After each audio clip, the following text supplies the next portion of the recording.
double coverage back. Today we are going to be covering the offensive power rankings, but we're only doing the top 5. So at number 5 for me, I got the Baltimore Ravens. They maintain an elite high-scoring unit, averaging 29.3 points per game, anchored by a strong rushing and passing balance. All right, at my number 5, I have the Buffalo Bills, and the reason I have the Buffalo Bills at number 5 is one, they had one game where they scored under 20 points, which is a really efficient offensive game.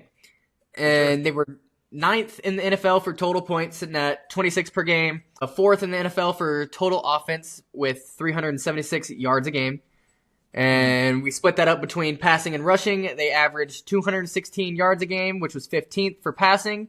And they were 1st in the NFL for rushing yards at 159. And another stat I wanted to point out for the Buffalo Bills is they allowed the 3rd fewest sacks, sitting at 24. So at my number 4, I got the Detroit Lions. They finished with the 4th most yards, 6,344. And they were ranked 1st in scoring with 32.4 points per game based off NFL.com and, playoffs and whatnot.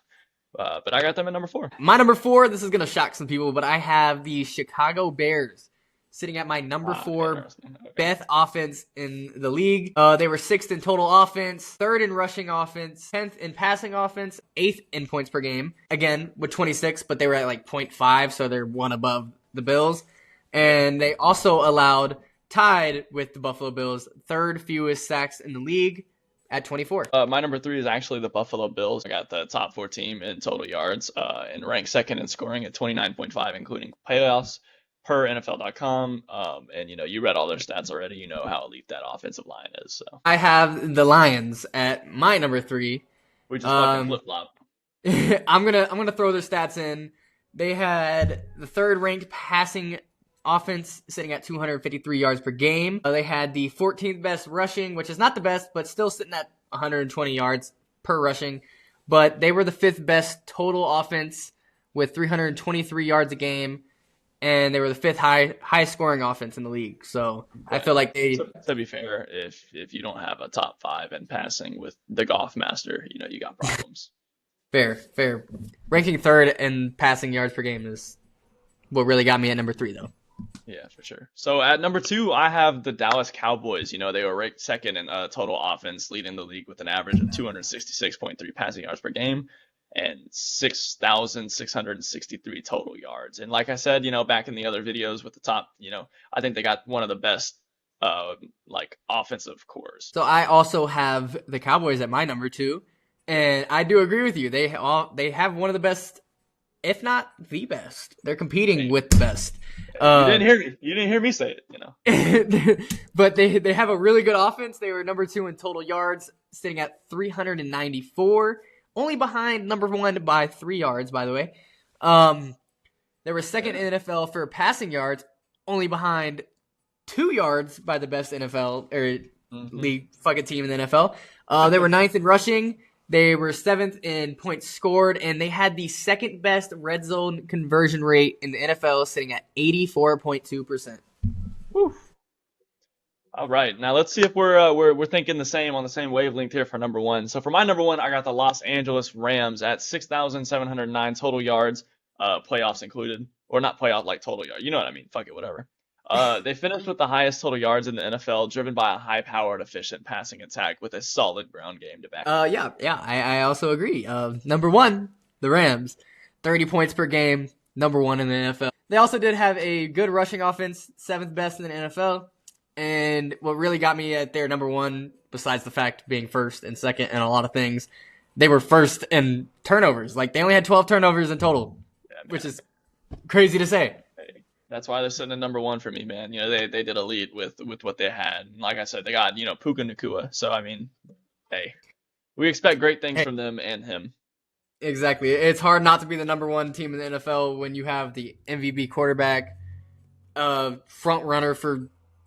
I think he was wide receiver of the year, actually. Puka Nacua. No, he was 2nd. He was 2nd behind Jason. I don't think he won that. So 2nd behind Jason, which is a good ass fucking place to be in. But yeah, for sure, definitely the number 1 offense in the league. But we are going to hop straight into the top 5 defenses in the league. Let's get it. At number 5, Who do you have, Jaden? All right, I got number 5. I got the Minnesota Vikings, a top 3 unit in total defense for most of the season. They finished third in total yards allowed, which is 282.6, and a top 5 team in points allowed total. I have the Chicago Bears sitting at my number 5 spot. They weren't all around a good yard style type defense nor points, but they had 33 total takeaways, which led the NFL. If they could stop the yardage, they were 27th in total yards per game, 22nd in pass yards per game, 27th in rush yards, and 23rd in points. Very mediocre there, but they had 33 takeaways. You can't just let that type of season go to waste. For my number 4, we're the Cleveland Browns. All right, so I got them. I think they possess the league's top-ranked defensive line and pass rush unit. They allowed only 283.6 total yards per game, which is the fourth best in the league, and led in pass rush win rate, led by Myles Garrett, who was double-teamed every single game of the season. Again, that's another Hall of Fame defensive. I agree. Definitely deserves to be in the Hall of Fame. At my number 4, I have the Buffalo defense. They were 7th in total yards per game, but they were 1st in pass yards per game. But what really tanked them down was being 28th in rush yards per game, which is not good. If you can't stop the run, they're just going to run all over you. But they were 12th in total points per game, only allowing 21 points, and they were 15th in takeaways, sitting at 20 on the season. That's why I'm surprised they're sitting up so high for you. Hey, that passing defense is what the reason up they're so high. So at my number 3, I got Seattle Seahawks. They surged to the top in scoring defense. They had the lowest points allowed. They're ranked high in overall defense and forced turnovers when they really needed it. I agree. I also have the Seattle Seahawks sitting at number 3. They were 6th in total yards. They were 10th in pass yards, but they were 3rd in rush yards. They really could stop the rush, and that's what really helped them because they were forced to pass. So, of course, you're going to be down on the pass yards. And they were 1st in points per game, sitting at 17. And 6th in total turnovers. So at my number 2, I got the Houston Texans. They finished as the top team in total yards allowed per game at 277.2. And they were consistently ranked among the league leaders in overall defense efficiency and passing yards allowed. At my number 2, I have the Broncos. Wow. So my number 2, and the reason they're my number 2, because my number 1 is Houston. And I know your number 1 is the Broncos at this point. So the reason I have the Broncos at number 2 is because they were 2nd in total yards. They were 7th in pass yards. They were 2nd in rush yards. Then they were 3rd in points per game. And they were all the way down in 26th for takeaways. Yes, you could have a team that gets sacks. But if you can't take the ball away from the other offense and give your offense more chances, I can't put you at number 1. Because at my number 1, that's what you're doing with sacks. You're stopping the flow. You're taking it away. But say you get an interception, right? Say you get an interception or a fumble, you're going to get a lot closer to your touchdown zone than if they punch you the ball and pin you down in the 5. Yeah, but at the same time, you're still getting that chance with your. I don't know. I disagree. I disagree. Takeaways are better than stops. Takeaways are most definitely better than stops.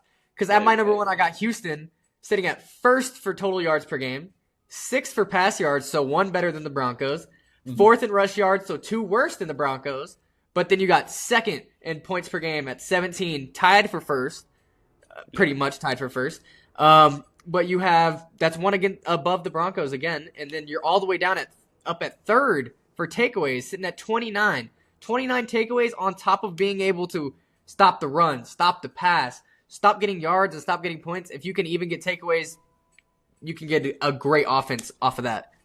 Amazing defensive play. Well, obviously, my number 1 is the Denver Broncos. I think they have an elite pass rush unit, and it's being led by Patrick Surtain, the second. And he set the pace for the league in 2025 in terms of defensive stats. They led the NFL with 55 sacks, which is 11 more than their second place, which leads to stops and turnovers. Not by takeaways or anything, but by punting the ball and really demoralizing. I feel like sacks are more demoralizing than turnovers in a way, almost. But they also finished as a top 3 unit in yards per game at 278.2. Just that 1 point something, worse than the Texans. But I feel like they're so neck and neck it could really go either way. But in my eyes, the Broncos took it because of that legendary performance.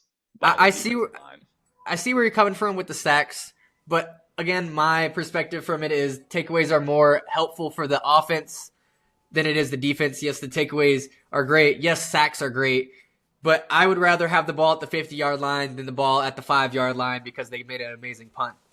That's true. I mean, I see your point too, but I think overall the Broncos had a harder schedule and they just fought through it all. I mean, yeah, they play against the Raiders 2 times a year, so of course they had the harder schedule. What are you talking about?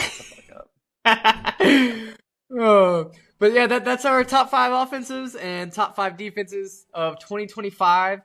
And our next video we're going to be putting out is the power rankings for before free agency and before the draft opens up. Yeah. So Our guesstimation power rankings, yeah. our guesstimation power rankings before, and then once the season starts or is about to start and free agency's over, draft's over, we're going to make another one so we can compare and contrast. But I hope you guys enjoyed, and we'll see you guys next time. Deuces.